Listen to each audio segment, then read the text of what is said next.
Welcome home to USA Global TV and Radio, a place where dreams take flight, with authentic storytelling, diverse perspectives and meaningful conversations, where global stories unite and bridges are built beyond all borders. Discover world-class education, entertainment, hope and inspiration.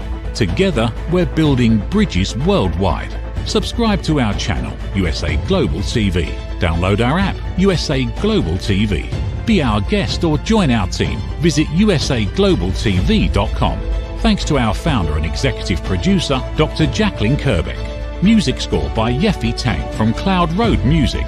Voiceover artist Mike Porter. Creative direction by Paul Garcia. USA Global TV and Radio, your home for global connection. All rights reserved. This video and its contents are the exclusive property of USA Global TV and Radio. Unauthorized use, duplication or redistribution in any form is strictly prohibited.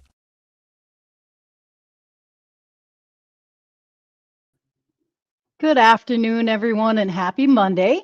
I am Julie Ann Mejia, and this is episode 9 of the Holistic Alternative. Today we have a truly amazing guest joining us.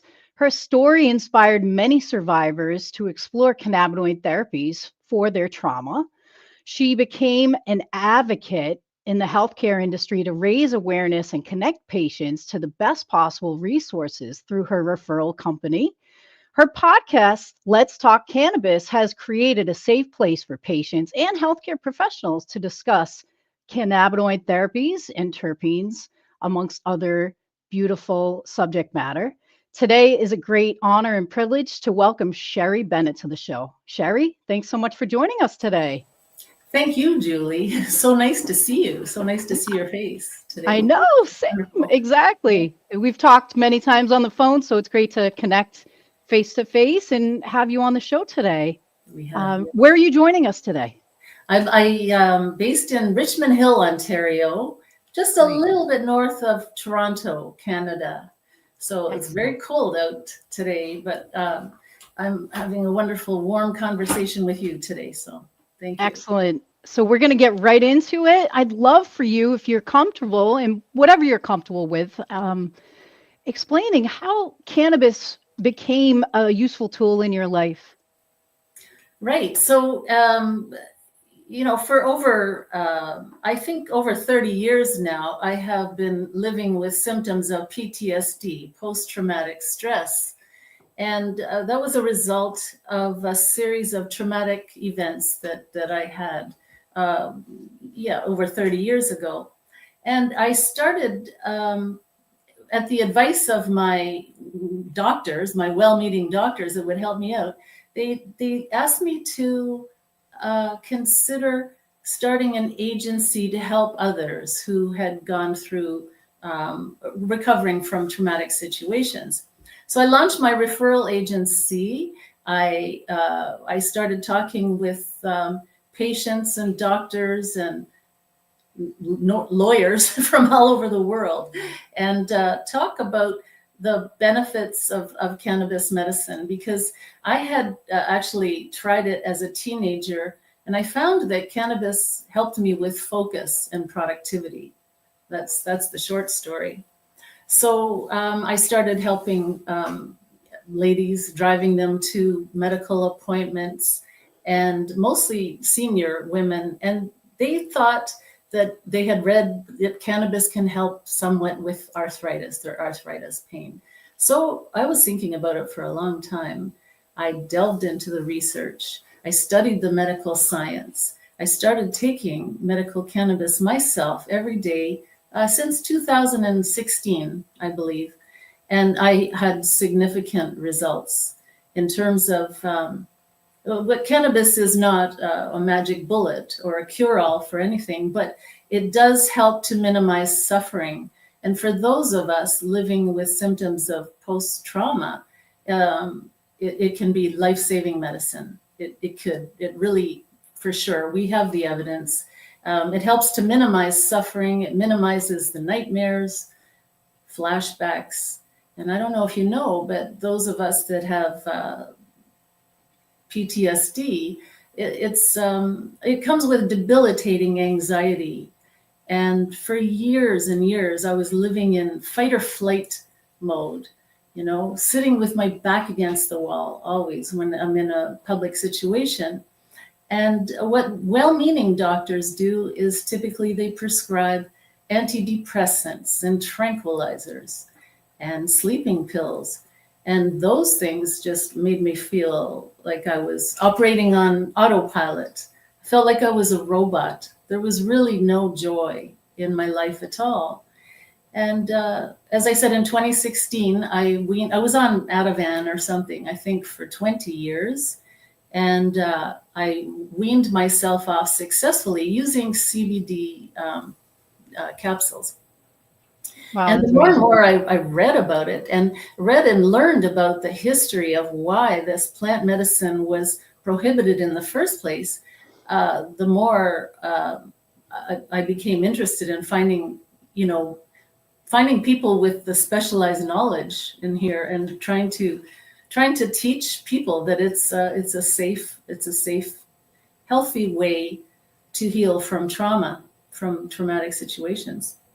And that's a beautiful way of putting it. A lot of patients are put on benzodiazepines for a long period of time, which they're not meant to be used for, an extended period. So how was that for you, titrating down and on to something more natural? Did you feel an immediate difference?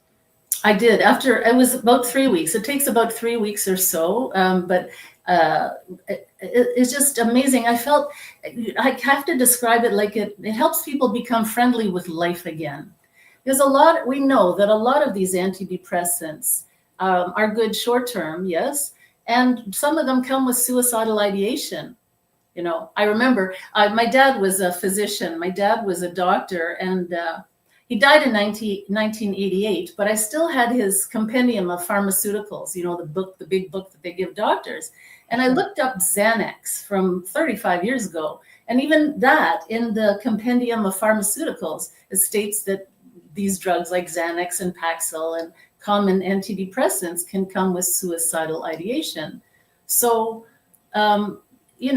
historically speaking, we know that cannabis has a safety profile of plus 10,000 years. And Correct. so that was the reason I launched my podcast a couple of years ago, Let's Talk Cannabis with Doctors, because I found some very, very wonderful people who had also studied the science, the medical science, and were willing to talk about it. So we talk about a lot of things that people don't want to talk about on my podcast. Oh, it's great. You need to offer a safe place where people feel comfortable to discuss whether it's, sexual violence that Right. they've survived, or Yes. whether it's just a conversation between a doctor and a patient to have some open dialogue, which is great. Right. So that's phenomenal. And and many people don't know that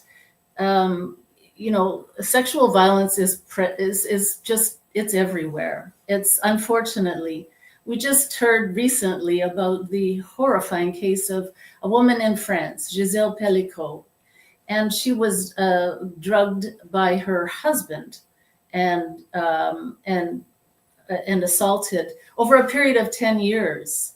So often victims of sexual assault place the blame on them, and they suffer considerably. I mean, it affects every part of one's life. And I know from experience, one cannot heal without the proper treatment, medication and treatment. And I don't say just medical cannabis. I say we need to have community. We need love and support in our lives, right? And Sure. and to find others that have had similar experience, because it's really hard to talk to someone who, or a doctor, for instance, that doesn't understand I don't know, I call it the psychological sequelae. Like the event, it's not just the one event of the sexual violence. That reverberates into one's life, into every part of life, Absolutely. into our professional lives, our family lives, for sure, our financial well-being, and I was very lucky in my case. It was a medical doctor whom I trusted, and who I often sexual violence is by people we trust, right? Correct. And so I decided, growing up in a medical family, that I had to call this guy. I had to go to the appropriate authorities. So I went to the College of Physicians and Surgeons, and the short story is it was re-traumatizing. It took 10 years in a civil court. And I won a judgment of something like $300,000, but my legal fees were $500,000. And in those days, $500,000 was a lot of money. It totally wiped me out financially. So for sure, I would have gone down a different road had I not had the good help that I did. I had some amazing, wonderful trauma doctors who helped me out. And of course, the medical cannabis treatment. So I no longer take no sleeping pills, no tranquilizers, just medical cannabis every day in the form of gel caps or topical cream. And I recently found out about your products too, and I'm so excited about those because, yeah, we know, we have the evidence that that cannabis does not have the potential to kill. It's the only drug that does not have the potential to kill people, No, absolutely. And thank you for your bravery. I know going through a long court case, and it's re-traumatizing, it's expensive, it takes so much energy out of your life, but you did a solid service for other women in Canada and prevented the same fate from transpiring again. So I hope so. But the sad truth is that, this is still ongoing. And I testified before Mary Lou McPhedran, who is now a senator of Canada, for her third task force on sexual assault by healthcare professionals. And we're not focusing on healthcare professionals, but there are still situations where the victims get the bad end of the stick, in other words. for sure. So that's why people don't come forward, because it's highly re-traumatizing for people. But I want to just tell everyone that there is hope. I mean, there is hope for a better life, and it involves a lot about building community and building a network of good people and people that have had lived experience. Right. I think that's the most. No, absolutely. And I appreciate you sharing all that with us. I know it's hard to talk about, so I commend you for your bravery and thank you for sharing. And so, Sherry, you could have decided, to let this experience take over your life. You've chosen a pathway forward for other women and to help support them. So let's talk a little bit about your company that you developed. Right. So Bayview Concierge was developed 12 years ago at the advice and the encouragement of my doctors who helped me, who helped me through this. And I've referred countless people to the services and resources they need to help them heal, whether it's nursing care or the correct doctors, the correct lawyers to help them get through, human rights violations, that sort of thing. So, I've gathered I would say a very, very large network of good doctors and good lawyers, and healthcare professionals and people to help businesses that are, how shall I describe it? Purpose-driven, led by heart-centered individuals like yourself, and so once we find each other, it seems like it's a wonderful thing, really wonderful. And thank you. I first learned about you through Montel Williams on his podcast, right? And It's a he's a wonderful show. wonderful guy doing lots of wonderful things for patients. And, you know, the doctors are learning from us, learning from the patients. And For sure. And one thing that Montel and I have in common is that we both talk about 6630507, which is the US patent on cannabinoid medicine. Since they've known about, you know, that cannabis has medical benefits since way back in the early 2000s, I would say. Absolutely. Even before that, right? Oh, yeah, We've talked sure. about the studies that got Yeah. shut down in the Yeah. 70s, right? That were Right. claiming Right. to cause cancer. They were trying to prove that cannabis caused cancer. And when it did the opposite, they shut the studies down and Right. filed for patents. So Mhm. it's incredibly disturbing, this disconnect between our ancestral plant usage, right? With these Exactly. plant-based medicines. I think a lot of illnesses have developed as a result. I agree. And most people don't understand that. Most people say, oh, if my doctor prescribed it, it's really good and it's healthy, it's going to Right. help me. But now we have a very, very serious problem here in Canada with accidental overdose of fentanyl, opioids, you know, the opioid crisis. Here in Canada, we're about 41 million people in population. We're losing at least 25, 30 Canadians a day due to accidental opioid poisoning, overdose. So these could be like prescribed medications and from doctors. And people don't understand that cannabis does not have the capability of affecting the part of our brain that's responsible for breathing, right? Correct. So cannabis does not have the potential to kill people. And I love to talk about that and how the war on drugs really was one of the biggest crimes of the century, right? It turns out it's a war against traumatized people. And when we look at the history, it's so horrifying. Because we know now, we have the evidence that, well, cannabis is an exit drug. You know, my dad, being a doctor, he'd always say, oh, it's the devil's weed and cannabis can lead to, you know, heroin Other addiction usage. and everything else, you know. And in fact, it's the opposite. People are able to reduce their opioid consumption, reduce their blood pressure medication if they want, by adding a little bit of cannabis to their treatment protocol.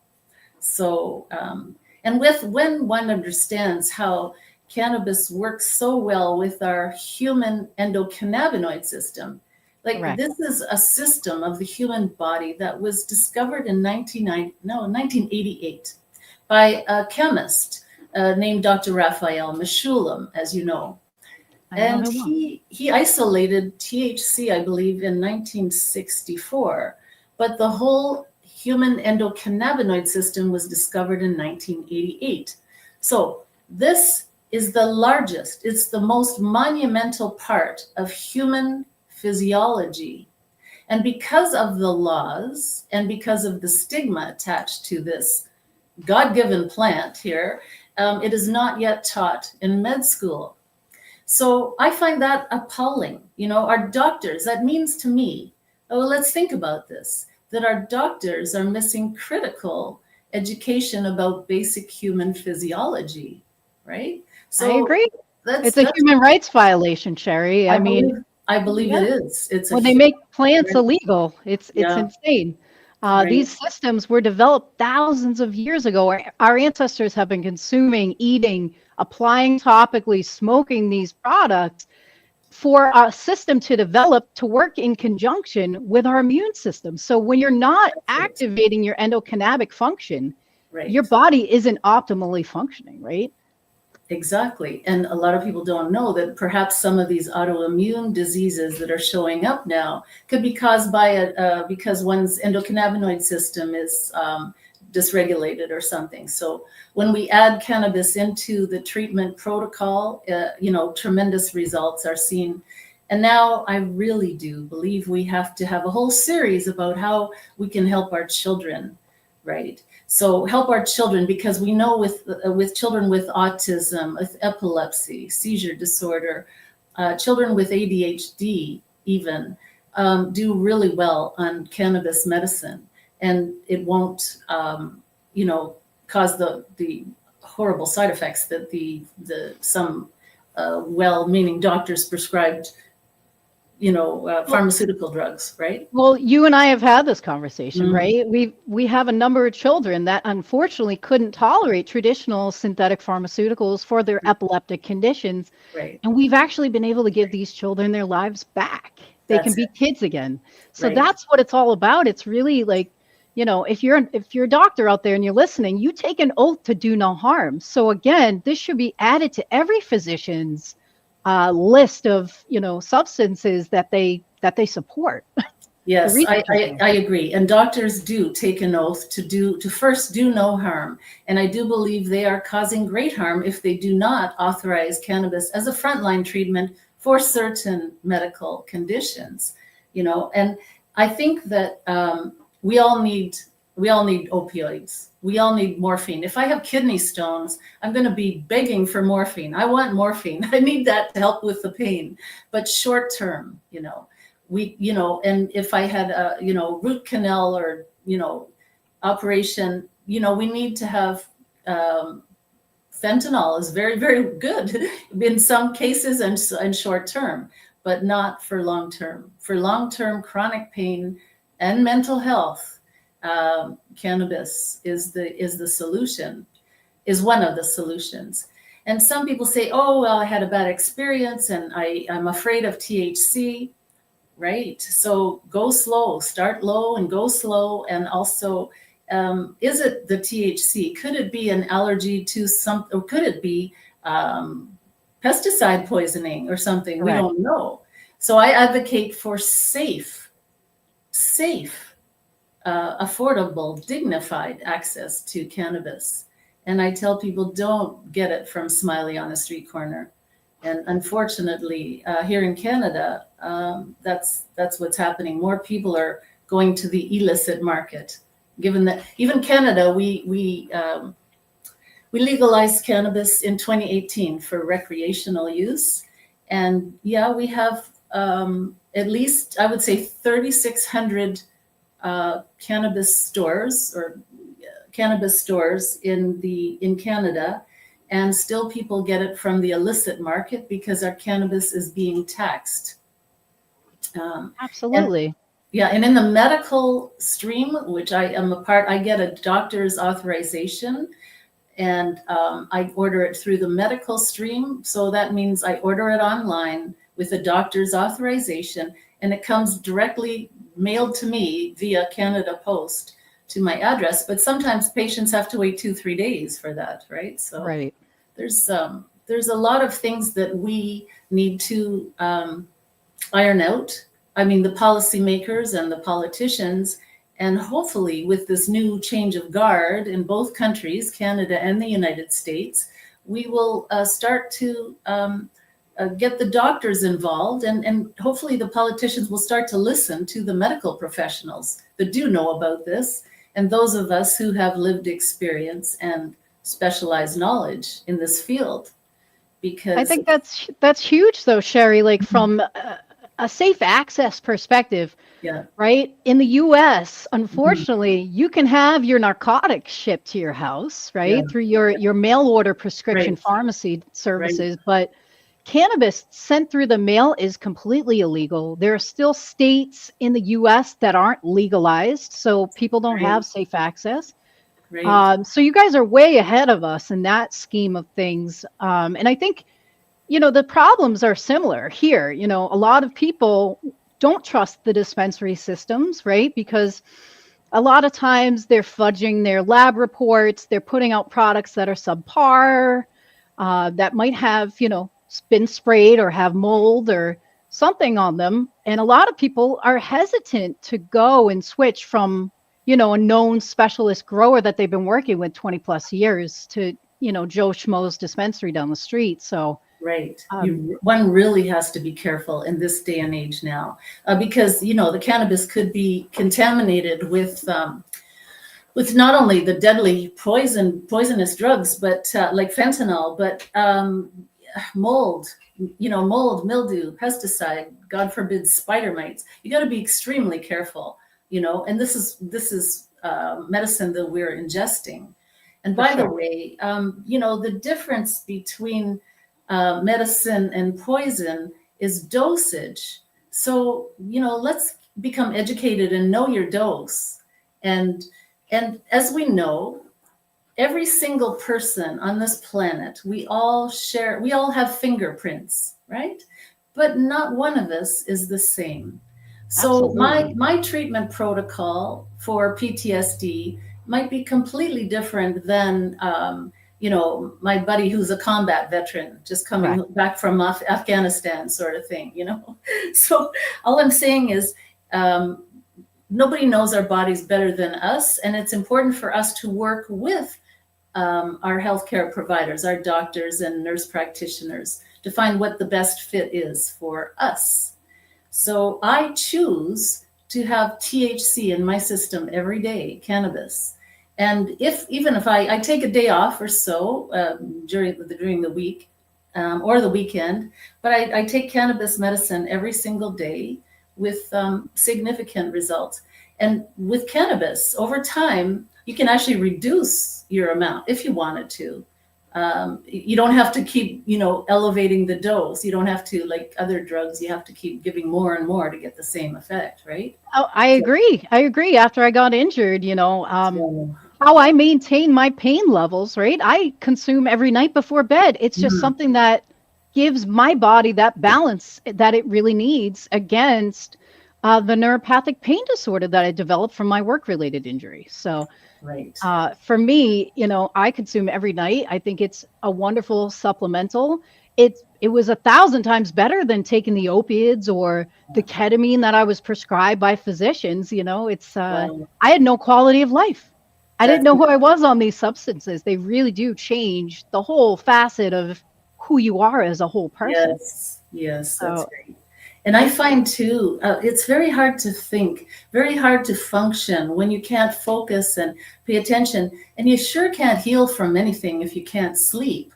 So cannabis, just for that one reason, gives a wonderful night of, rest, sleep, to heal. And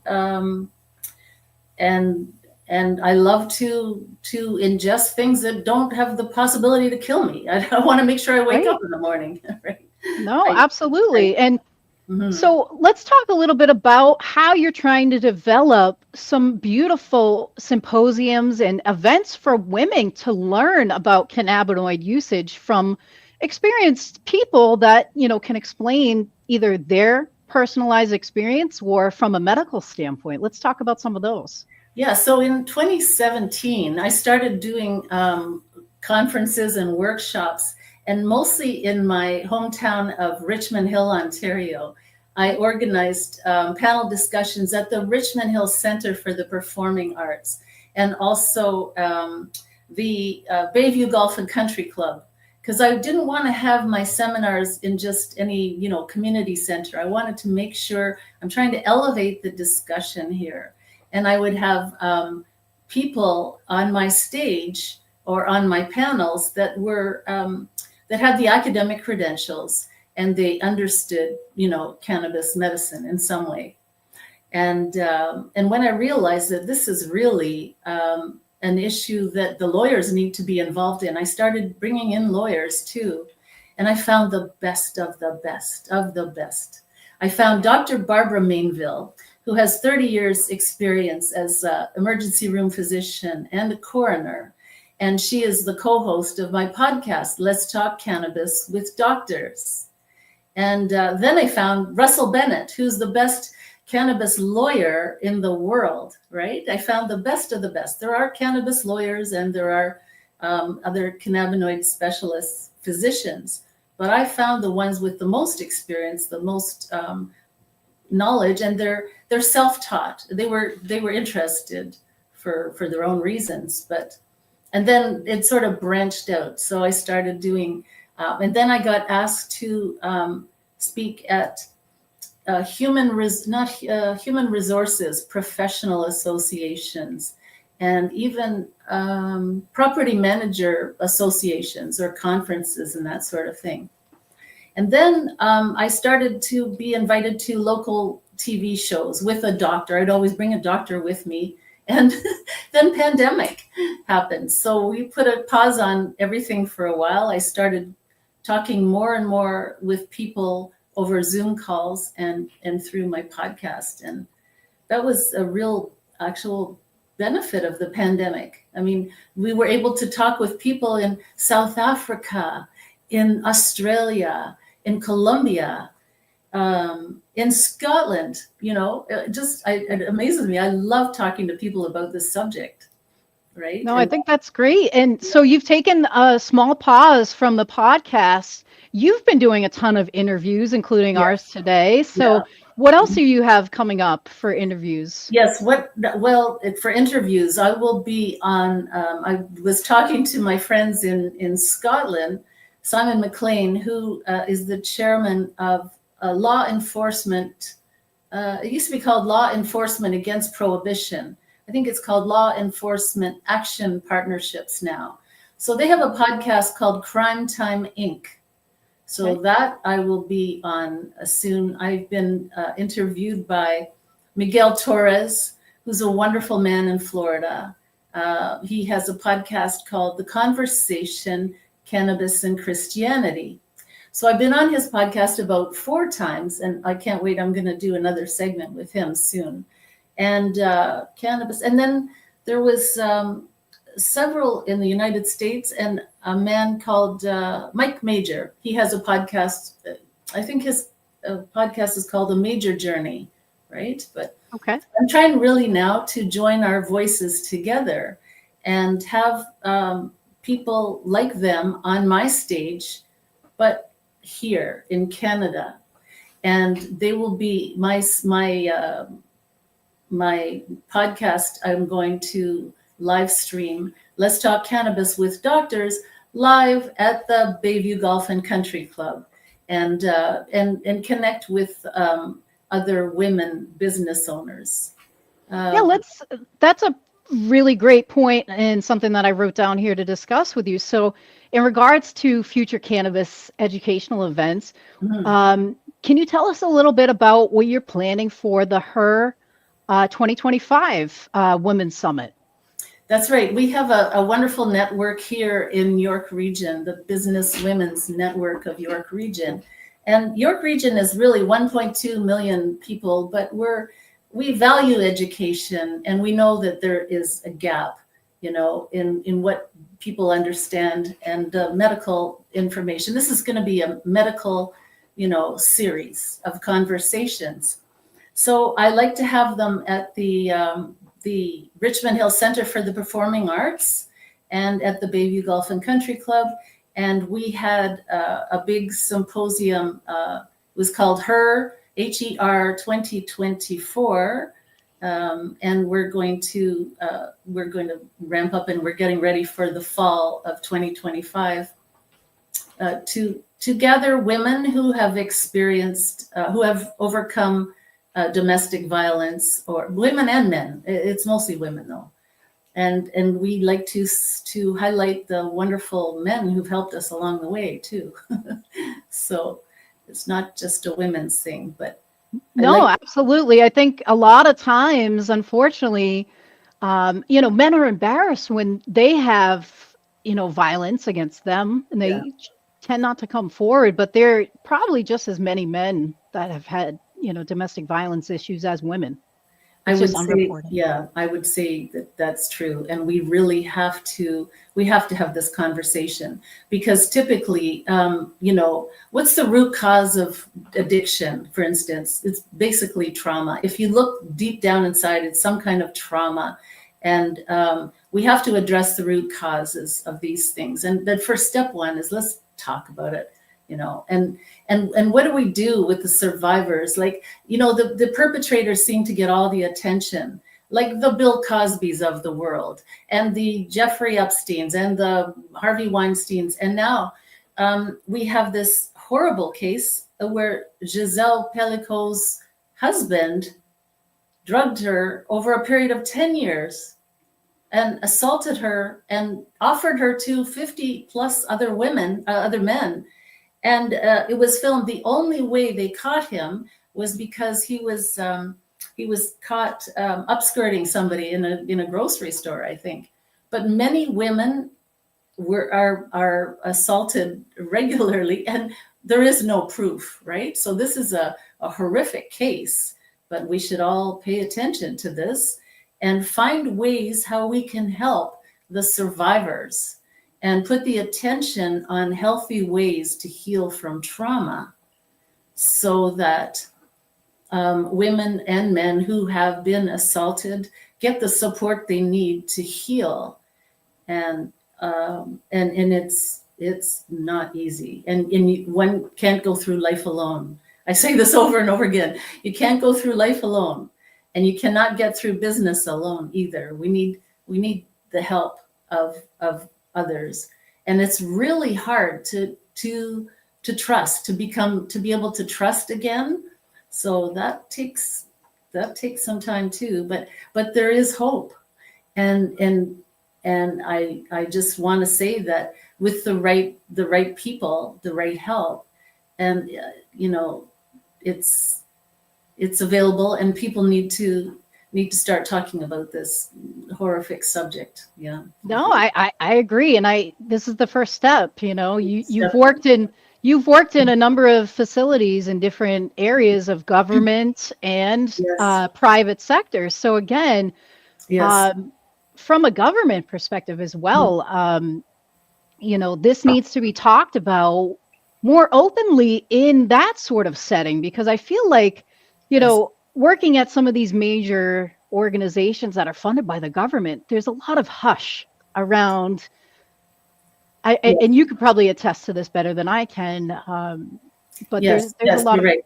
Yes, after I worked part-time for the federal government, the Canadian federal government, for over 40 years.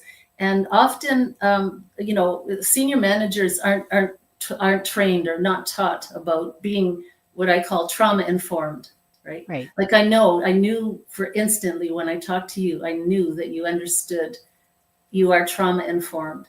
And that is actually an ethical competency. It's one that all senior managers and all human resource departments should understand, and all lawyers, because being in the court systems is highly re-traumatizing. And for the doctors and the lawyers too, that have to listen to this too. I mean, they're human beings, and Absolutely. So we have to understand that, and now that I'm talking about doctors and lawyers, teachers, principals, everybody can get addicted, to something. So it's not just people that are marginalized, it affects every single human being. And I want to start giving people the correct factual education about addiction and the root cause of, and talk about trauma and harm reduction, how Absolutely. to minimize the damage caused by the opioid epidemic. And now we have children being born addicted to heroin and methadone. And we know that medical cannabis treatment can help babies that are born addicted to whatever substance their parents are addicted to, their mom is addicted to, right? So Absolutely. we have to really start thinking about our next generations, because the politicians on both sides of the continent are not talking about the opioid crisis too much. Yeah. It's mostly in documentaries, and a wonderful documentary, if you have the Disney Plus, if you have that available, a series with the guy who played Batman. What's his name? Michael Keaton. Dope Sick. It's on Hulu. Sick. That's right. Yep. Dope Sick. So it shows how easily one can get addicted to these opioid medications, painkillers. And so, doctors need to think about this. Patients need to think that, yes, you could have, you need your opioids for short term after hip replacement or operation, maybe 4 or 5 days, but then add cannabis into your treatment protocol. And it won't blow out your liver. Like there's right. No, and every patient is different, right? For me, like I didn't respond well at all to the opiates. I couldn't tolerate them. They made me very sick. So for me, like having cannabis as a first option would have been a nice option. Giving people option for their treatment and their care, that's everything. That's qualified consent essentially, right? Right. And it's just fascinating. Well, it's horrifying to me, really, that most doctors are not given this education in med schools. And that's because of the laws. So the laws need to be changed. And I really believe that all drugs should be decriminalized and then regulated. We need to regulate them. And that's a conversation we have to have with our policymakers. And it begins with us. And it begins with us and the patients and actually bringing this stuff out. And Sherry, I can't thank you enough for just starting the conversation for people and for survivors. How can people contact you and get in touch with you if they need referrals, if they want to help out with your future events? How can people reach out to you and get in touch? Well, the best way is really through LinkedIn. Okay, great. That's how I talk to most people around the world, through the back end of LinkedIn.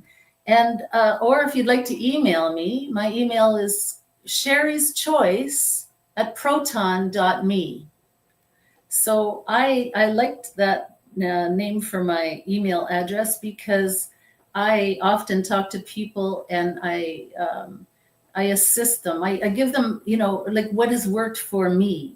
Like I don't tell them what to do or what kind of products to take, but these based on my education and based on my lived experience. And I tell people about the products that I've tested myself and that have worked very, very well for me. So that's how I do it. So sherryschoice@proton.me. That's my email address, and or on LinkedIn.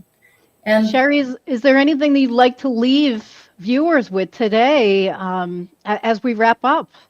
No, just know that there is hope.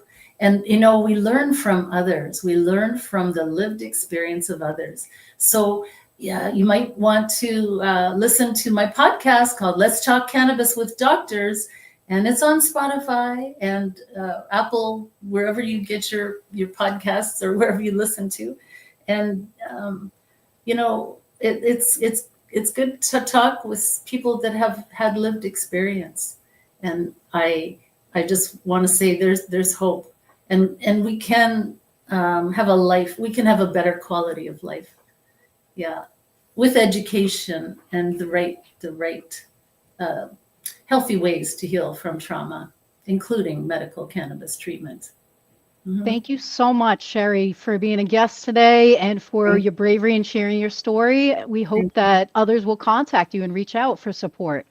Thank you. Thank you so very much. It's so important, right? This is to get our voices together, really. Absolutely. Thank you for joining us today. And everyone, we appreciate you guys so much for tuning in. This is Julianne Mejia, the Holistic Alternative on USA Global TV and Radio. We thank you so much for your time today and for supporting us. We'll see you next month for another beautiful episode. Thank you. Have a great day. In a world full of noise, misunderstandings, and interruptions, master the art of listening with Dr. Jacqueline Kerbeck. Dr. Jacqueline Kerbeck is the listening mentor of USA Global TV and Radio and the Amazon #1 best-selling author of Mastering the Power of Elevated Listening. Elevate your listening. Elevate your life.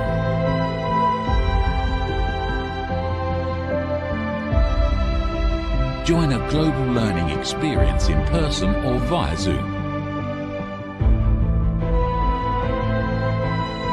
Reserve your spot today.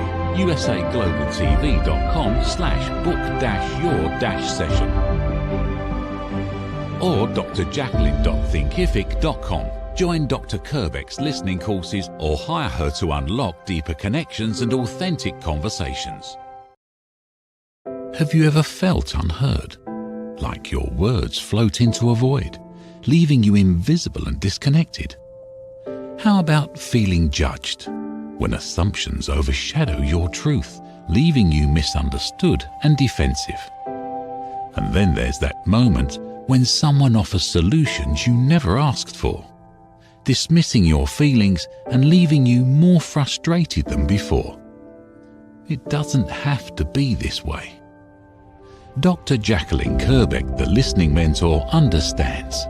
She's here to help you reclaim your voice, build stronger connections, and create meaningful conversations that inspire understanding and mutual respect.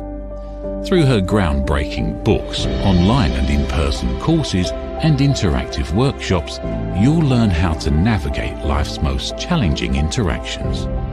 Discover the power of elevated listening and transform how you communicate. Master setting boundaries and asking permission to protect your peace. Learn to recognize and release judgment, fostering empathy and true connection. Dr. Kerbeck also offers personalized coaching, one-on-one or group sessions designed to fit your unique needs.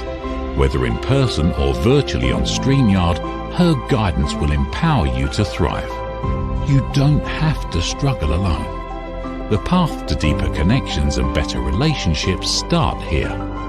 Visit drjacqueline.com or usaglobaltv.com. Join a global community of empowered listeners and transform your life, one meaningful conversation at a time. Dr. Jacqueline Kerbeck is the listening mentor. Start your journey today.